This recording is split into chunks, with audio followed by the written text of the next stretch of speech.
Hey, what's happening, guys? What's going on? You guys have tuned into Rules for Rebels. Today is Tuesday, December 27th, 2022. In today's video, we're going to be kind of going through the news, covering some business news, some news about the economy, talking about some troubling facts that kind of lead us to believe that an economic meltdown is happening in 2023. But going to be talking about a whole lot of stuff today. Before we get into today's video, I've been giving you guys some kind of movie recommendations and things like that in the past couple videos. So over the weekend, I happened to watch Netflix's new documentary called The Volcano. Now, The Volcano, it's kind of like I guess it's a documentary. This cruise ship was in New Zealand, and I guess a lot of people go to visit this island, but there's this island with a volcano on it. This cruise ship stopped over as one of their excursions to this volcano, and the volcano actually happened to erupt when people were right up near the top. There's actual video footage from people who were there. Over 20 people wound up dying. Almost everybody else who wasn't in the water or down by the water wound up getting burns on 60% of their body, 80% of their bodies, even their entire bodies. Just crazy documentary. Really kind of intense, really kind of sad, but definitely worth a watch. And I had a couple thoughts about this. One was that I think we've almost been desensitized to signing things, waiving risk, right? Like, shit, you go rollerblading and you got to sign a paper saying that you might die rollerblading, right? We're such a litigious society that you got to sign away for your life for even doing the most mundane things. And I think that kind of desensitizes us to when we actually do dangerous things. Now, the people who went on this excursion, signed their life away, signed that they knew all the risks. But like I said, you rent a bicycle, you rent a pair of rollerblades, you got to sign these things. Obviously, renting a bicycle or a pair of rollerblades isn't nearly as dangerous as going to an active volcano. But again, I think that these things kind of desensitize us. The other thing I thought was interesting, at the end of this documentary, all these people were like, had I known the risks, I would have never gone there. And I think a lot of times we kind of give up a lot of times we let society think for us. We let government think for us. We let corporations think for us, and we don't assess risk for ourselves.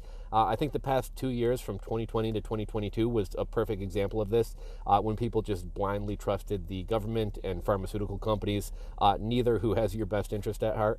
But in this documentary, a lot of people were like, they kind of figured if a cruise ship's taking me there, it must be safe.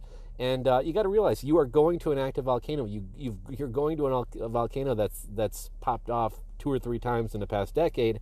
What actually happens? Everybody kind of figures, look, I'm going on an excursion. I'm going to be there for 45 minutes. This may be an active volcano, but what are the chances it's going to go off during my 45-minute visit? When it goes off every couple years. But really kind of intense, really kind of crazy documentary. Definitely definitely recommend giving it a watch. Just noticed this story. So. There is kind of a big controversy. So Joe Biden had invited this drag queen to the White House for the signing of the Respect for Marriage Act. And this person's Twitter symbol is Mari G. Cummings.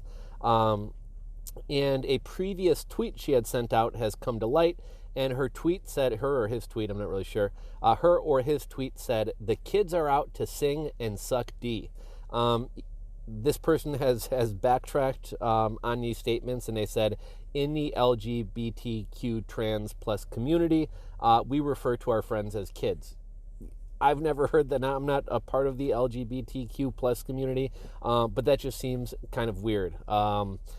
And you know what? I don't want to launch into a whole thing about this. I'm all for people of all sexual orientations, genders, races, everything. I'm all for everybody not being discriminated against, being respected, et cetera, et cetera, et cetera. But it seems like the left, and especially the trans community, most of all, seems to have this obsession with these like drag queen story hours and kind of sexualizing kids.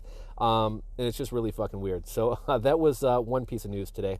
There was an article from Zero Hedge, the following 15 facts that prove a massive economic downturn is already happening.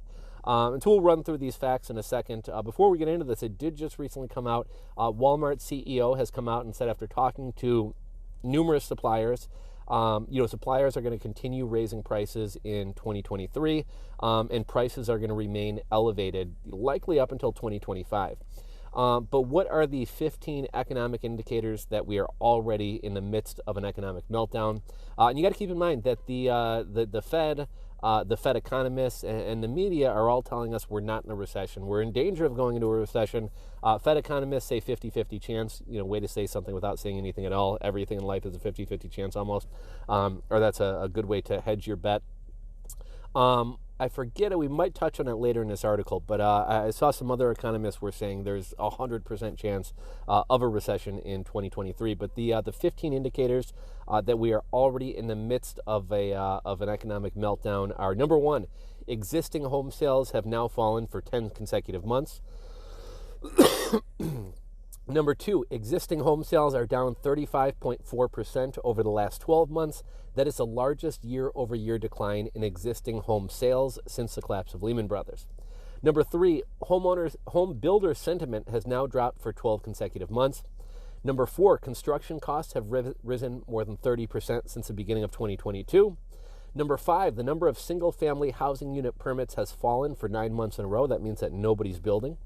Number six, the Empire State Manufacturing Index has plunged to a reading of negative 11.2 in December. That figure was way below expectations. Number seven, in November, we witnessed the largest decline in retail sales that we have seen all year long. Number eight, the biggest names on Wall Street are starting to let workers go. In fact, it is being reported that Goldman Sachs will soon lay off approximately 4,000 employees. Number nine, the Federal Reserve is admitting the actual number of jobs in the United States has been overstated by 1 million, and the Biden administration is upset with them for kind of releasing that data and kind of showing that the Biden admin had kind of lied or fudged the job numbers. Number 10, the U.S. job cuts were 417% higher in November than they were during the same month a year ago. Number 11, a recent Wall Street Journal survey found that approximately 2/3 of Americans expect the economy to get even worse next year. And, people's beliefs and how people behave and act can kind of become a self-fulfilling prophecy for the economy. Number 12, a newly released Bloomberg survey has discovered that 70% of U.S. economists believe that a recession is coming in 2023. Number 13, inflation continues to spiral widely out of control. At this point, a head of lettuce now costs $11 at one grocery store in California. And I kind of talked about how the other day I was at a grocery store, a 2-pack of not even that large heads of romaine lettuce was going to be over $7.99, right? That's crazy. Two heads of romaine lettuce over $7.99. And, these prices at the grocery stores have already caused me to kind of adjust my behavior. Earlier, during inflation, it was annoying, but you'd still kind of buy the same things. Just yesterday, I was at the grocery store.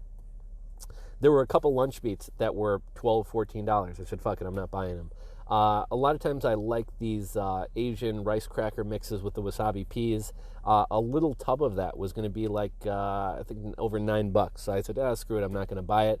And cereal's a big one. My girlfriend likes having cereal around the house to snack on. Sometimes that's kind of her sweet tooth snack. And a box of cereal, not even a family size, just a regular box of cereal is damn near, $7.99 a lot of days now. Price of cereal has more than doubled over the past couple of years. And I don't know if you guys ever see this. Occasionally, when I'm walking down the cereal aisle, I'll see a box of cereal that says like $2.99. And it looks like a decent sized box, but I pick it up and this thing is like barely an inch thick. So we're definitely seeing shrinkflation as well. Back into these 15 things that signal we are in the midst of an economic meltdown. Number 14, overall vegetable prices in the United States are up more than 80% higher than they were at the same time last year. And I know I'd covered another stat, I forget the time frame, but I think just in the past month or two, they're up over 40%. And number 15, thanks to the rapidly rising cost of living, 63% of the U.S. population is now living paycheck to paycheck. Now, the media loves to throw that one out as like a doom scroll, fearmonger type thing. Even going back a decade ago, something like 57% of the population was living paycheck to paycheck. So it's gotten worse. Either way, it's troubling. But the disparity in incomes and wealth has been with us for a long time. And that's why you see the media and the elite and the corporations trying to divide us over trans sports and drag shows and black versus white, black on Asian, this, that, and the other, because they would much rather we be upset with each other as opposed to be upset with them. I thought this was kind of a disturbing statistic. Kind of in the wake of the Twitter files, we've learned that the FBI had employees working at Twitter. Twitter had employees working at the FBI. The FBI has become completely politicized, was trying to alter elections. I mean, a lot of troubling stuff. It's really kind of crazy that this has only gotten like 14 minutes of coverage across all the mainstream news organizations. But I saw a stat today: 63% of Americans believe it is likely that the FBI encouraged social media. Okay, maybe I read this wrong. I thought it said 63% of Americans are in favor of the FBI suppressing and silencing information on social media sites. Apparently, the stat was 63% believe that it is likely that the FBI did this. So, okay, that's a little bit promising, I guess. Let's see. I mean, you guys have probably noticed this. I don't want to drag this video on for too long. We're already at 10 minutes in. But you guys have probably noticed that the quality of the services you get continues to go down and down and down. Whether we're talking about airlines, whether we're talking about airline baggage, whether we're talking about retail stores, grocery stores, dining out at restaurants, just the quality of service and what you expect has gotten much, much lower. I try not to eat out or get coffee out much. But, if I go to a Dunkin' Donuts, it's basically a coin flip, 50-50, over whether I'm going to get the right order, whether something's going to get fucked up. If you order Grubhub or Uber Eats or DoorDash or any of these services, again, I don't do it, but if I'm over at a friend's house, sometimes they will. I would say I almost expect my food to be wrong or some sauce to be left out. I don't know, it's just a sad state of affairs. Let's see. Okay, so I guess there was something called the Inform Act that passed as part of the $1 trillion government funding package. What this does, some kind of e-commerce news for you here, this forces marketplaces to verify high-volume sellers. I guess the aim of this is to curtail retail crime. So I'm guessing if there's like large shoplifting organizations, retail crime organizations, these platforms like Mercari, eBay, Amazon, Etsy, I guess in theory we'll have more information on sellers. So I guess, maybe they're going to try to track down serial numbers on stolen goods or something like that. But these marketplaces, you may notice that some of these marketplaces are going to be asking you for more information, especially if you're a high volume seller. Things that they want to know, bank account, tax ID, phone numbers, addresses, etc. I guess on the topic of retail crime, Target executives reported that the number of thefts in their stores has gone up more than 50% and is expecting to reach more than $600 million for the fiscal year. So I'm guessing that's 2023. Walmart has also reported that theft was higher than it has historically been and could lead to higher prices in stores and store closures if it persists. It's kind of funny when, a business leaves certain neighborhoods and people yell at the company, "Oh, you're racist. Why don't you want to, have this store in a low-income neighborhood or in this neighborhood or that neighborhood?" Well, it's because, everybody steals and throws bricks through the windows and people walk out with $1,000 worth of goods. The police refuse to arrest them. Prosecutors refuse to prosecute them. Why would somebody run businesses in these areas? And it winds up leading to food deserts, which is a huge problem in Chicago and other urban areas and major cities. Basically, no business wants to operate in that community because people are going to steal, you're going to get robbed, it's going to be a headache. So what do you wind up? You wind up with gas stations and corner stores that sell nothing but tobacco, alcohol, blunts, and junk food. Let's see, Walgreens, Best Buy, Home Depot, and other retailers and grocery chains have reported similar problems. Inventory loss, called shrink in the industry, was 1.4% last year, representing $94.5 billion in losses, according to a national retail federation. So Amazon is putting out a little bit more promising numbers than the rest of the economy. We talked about how Walmart said their suppliers told them expect higher prices up until 2025. Amazon economists expect 3% inflation on Amazon Marketplace items in 2023. That's lower than the Fed's expected 7 to 9% inflation rate. I'm not sure why that is. I'm guessing maybe you got a lot of Amazon sellers who have inventory sitting not selling and they're going to be dropping prices. Plus, Amazon is the one platform where you have to be the lowest price. And I think that kind of keeps prices down. Bloomberg economists say there's 100. Okay, so here's the one. I talked about how some economists said there's 100% chance of a recession. 2/3 of Americans expect a recession. The Fed's economists are 50-50. Bloomberg economists say there is a 100% guarantee of a recession in the next 12 months. A survey done by Wall Street Journal puts it at 63%. Many people are waiting for a Fed pivot, and that Fed pivot is not coming. The Fed could not have been stronger about what they said. I don't know if people doubt what the Fed had said.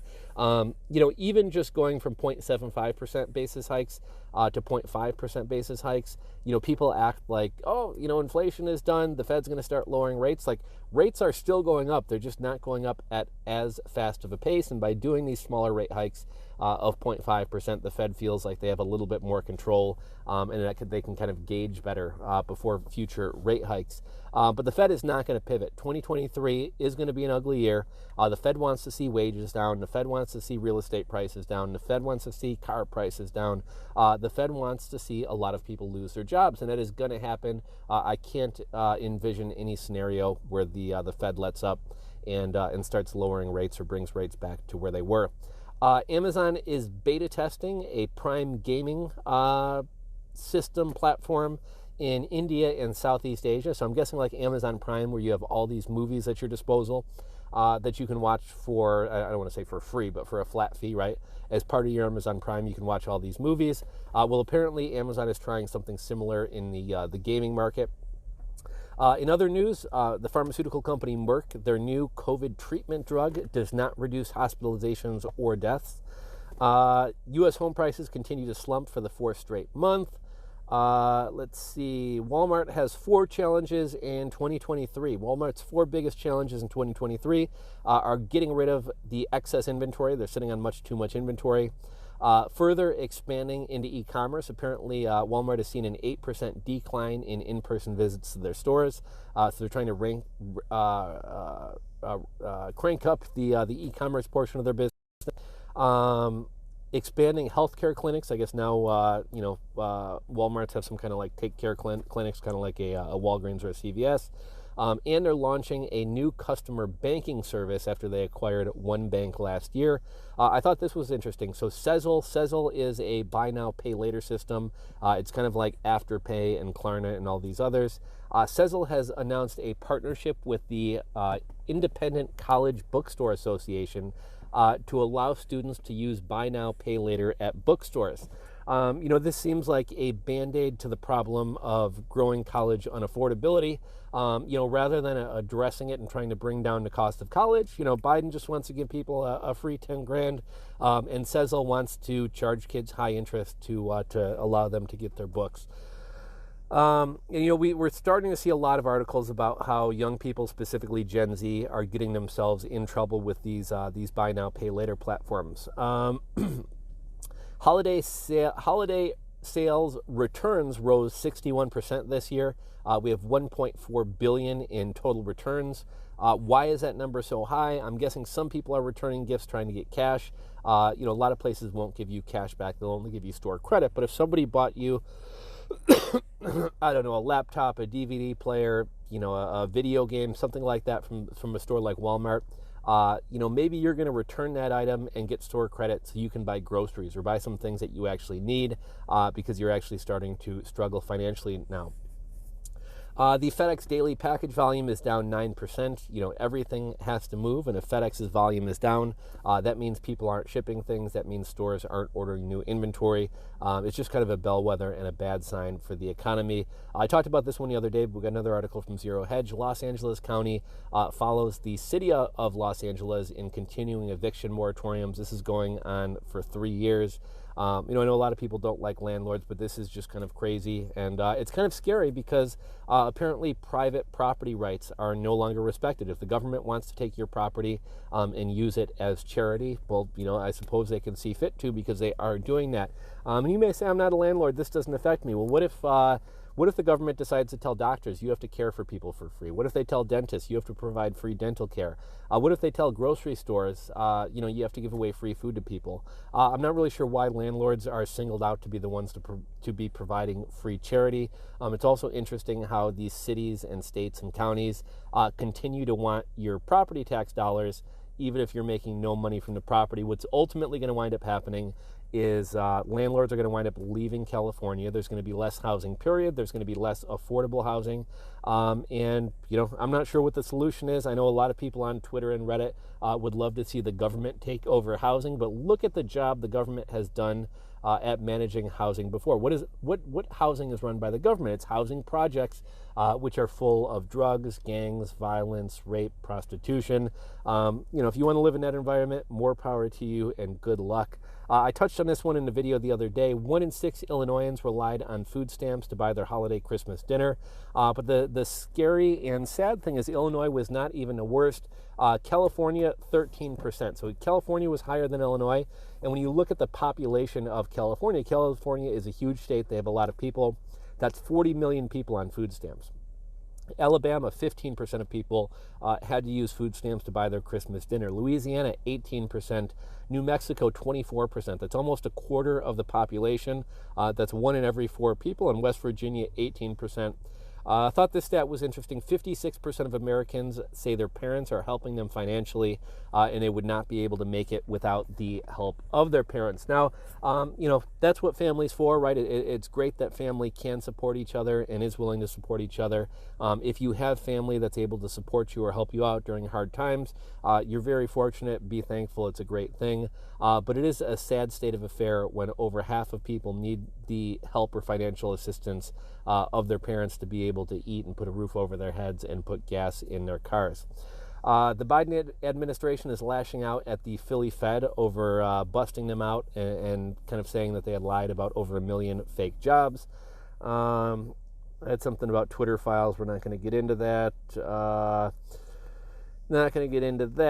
Half of Americans reported to hiding in their bathrooms over the holiday weekend to get away from family. Wall Street Journal has recently done an article. It's pay-gated, so I couldn't check it out. But apparently Oklahoma has become a top source for black market and gray market weed. I'm not sure if Oklahoma has recreational weed or medical weed, but I believe they've lightened the penalties for growing marijuana. And so that's become a hot spot for growing weed to ship out to other gray market or black market areas. A study came out that found that fat cells could be the secret to why people are getting long Mexican beer cough. Apparently, the Mexican beer cough can hide in fat cells. It may even wind up activating other viruses in your body as well, but it seems to be able to kind of resurface, and they believe that may be what's causing the long Mexican beer cough. I think we've always known that staying fit, staying active, and staying healthy is one of the best ways to alleviate every cause of death, to reduce illnesses, diseases, etc., which makes it even crazier that during the height of the Mexican beer cough, we were giving people cheeseburgers, giving people donuts, giving people alcohol, encouraging people to stay home and drink as opposed to going to the gym. Just absolute craziness. Make sure you're taking care of your body, stay in shape. A number of studies have come out recently that found you're much less at risk from the Mexican beer cough if you exercise regularly. Japan is going to start extracting precious metals from the ocean seabed in 2024. From Zero Hedge, the UK economy is expected to have a tough year in 2023, an even tighter job market, higher inflation. Interest rates are going to be going from 3% to 4.5%. Households are experiencing a cost of living crisis, and their inflation is higher than ours. This is currently at 11.1%, but as we know, obviously ours is probably 2 to 3 times what the Fed states. You guys have probably seen this. Southwest Airlines canceled, 3,000 flights over the weekend. That's 70% of their total schedule. Airports were a madhouse. I actually had a buddy who was flying this past weekend, and on top of delays and everything else, they lost his luggage on his way to his destination. They eventually found it 2 days later. He and his wife got their luggage back. And then on the way back, I think they stopped in Orlando before coming back to Chicago. They lost their baggage again in Orlando, and now they're kind of getting to run around from 2 different airlines, each one saying to talk to the other one. But that just kind of goes along with the quality of services that we expect and how the quality of services has been going down. The Southwest thing, I guess the Department of Transportation is looking into this. Some people online, if you want to put on your tinfoil hat, some people are speculating that this might be some type of like Russian hack or something like that. A lot of people who are traveling were pointing out that it's kind of weird that none of these people are able to get their flights rebooked until Friday, which is anywhere from a week to at least 4 or 5 days away. That's kind of weird that you couldn't get on. Even during some of the other flight delays and mass flight cancellations that we've seen earlier this year and throughout the Mexican beer cough, you could normally get on a flight within 24, 48, 72 hours. So it's weird that people aren't even able to start looking for other flights with Southwest until Friday. And it's kind of weird how a lot of our large complex networks are going down and we don't seem to be able to manage them. Jackson, Mississippi doesn't have clean drinking water again. We have power stations and the power grid is collapsing. Power stations across the country are going down. Airlines are a mess. It seems like we're no longer capable of running these large complex systems. Facebook paid $725 million to settle that Cambridge Analytica data harvesting scandal. Reportedly, Netflix is going to be cracking down on password sharing in 2023. They've been talking about this for a couple years. It's estimated that out of their 225 million households who are members, they have an additional 10 million users using their Netflix accounts. Like I said, Netflix was going to crack down on this before. They kind of wound up putting that off due to a surge in subscriptions, but now subscriptions are falling off. Netflix had recently rolled out that ad-supported version of Netflix that was only going to be like $5.99 a month, but you'd have to watch ads. Apparently, that only accounted for like 9% of new signups. That was kind of a flop. So I saw another article that said Netflix customers could face criminal charges for sharing Netflix accounts. I don't see anybody being held criminally liable, but you may wind up finding if you're piggybacking off somebody else's Netflix account, you may wind up finding that you're locked out of the account. You're not able to access Netflix, and vice versa. If you have a Netflix account and other people piggyback off you, you may find that they're not able to utilize Netflix. Apparently, Netflix will be monitoring IP addresses and other kind of watching behaviors to try to crack down on people sharing your Netflix account. I'm not really sure how they're going to do this because whenever I go on a trip and I rent an Airbnb, I typically log into my Netflix account, so I'm not sure how they're going to account for that. Twitter has added public view counts to tweets. Twitter competitor Mastodon has reached 2.5 million users.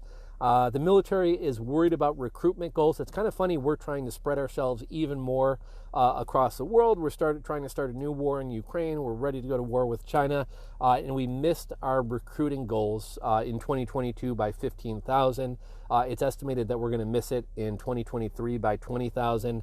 Most young people are either too fat, too stupid, don't have educations, have criminal charges, and that's why they can't join the military, or they just don't want to join the military because the typical person who traditionally would be attracted to the military, conservative people from rural areas, people who are into the military, people who are very patriotic, these people don't want to have trans celebrations and cut rainbow cakes and do TikTok dances. They want to be physical and be aggressive and be masculine and fight wars. And the military has gone very soft in the past couple years. So the traditional people who would join the military likely have no desire to join the military in this day and age.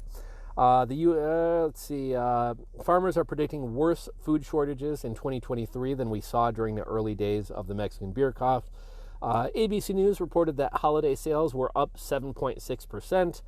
That's kind of right around where inflation is. So basically, they're saying essentially the same amount of people in previous years came out and shopped and bought the same amount of things, but sales are up 7% because everything's costing about 7% more. I think in reality, we know that things are costing 20 to 45% more, which really probably means that holiday sales this year have declined, on the low end, probably 15% to as much as 30%.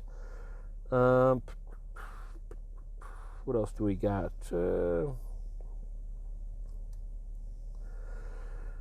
Okay, so we got a lot more employers are going to be calling people back into the office in 2023. A lot of these companies are companies who were very vocal about how great and amazing remote work is or was. Companies like the San Francisco Chronicle, Salesforce and many other companies, Snapchat I think as well, they want people back into the office anywhere from 2 to 4 days a week, if not full time.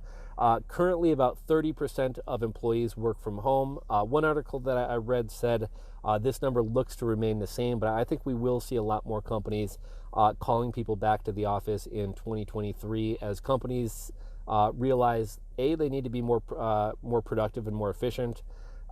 B, they're starting to realize that a lot of people working from home aren't really working from home. Had a brain fart.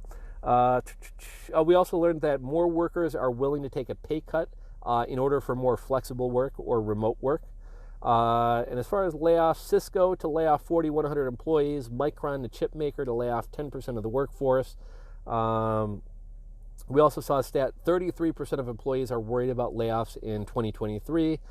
Goldman Sachs is laying off 8% of the workforce, and job cuts have surged 127% in November, and that's before the holidays. Traditionally, companies try not to lay people off before the holidays, so I think it's only going to get worse in 2023. Des Moines public schools are seeing an increase in the number of homeless students. New York State leads the nation in population loss. People are leaving New York and New York City and flocking to Texas and Florida. And apparently there's going to be more Uber and Lyft protests this week. Apparently today at O'Hare Airport, as well as in Denver, Boston, and I believe Philadelphia, Uber drivers are striking for better pay amidst inflation and better working conditions. So we're coming off a holiday weekend, kind of a slow news cycle. I'm guessing the next, these next couple days will be kind of a slow news cycle as well. Kind of, everything's just kind of, on autopilot until the new year kicks off. But once 2023 is here and everything's kind of back up and running, I think the news should pick up. I think layoffs are going to pick up, and I think negative news about the economy is going to pick up as well. So I hope you guys enjoyed the video. If so, do me a favor, give this video a thumbs up. If you're not subscribed to the channel, do me a favor, hit that thumbs up button down below and ring the bell to make sure you're notified of future videos. As always, I love to hear you guys' thoughts, opinions, and comments, so go ahead and drop them down below in the comments section, and I'll catch you guys in the next video, guys. Later.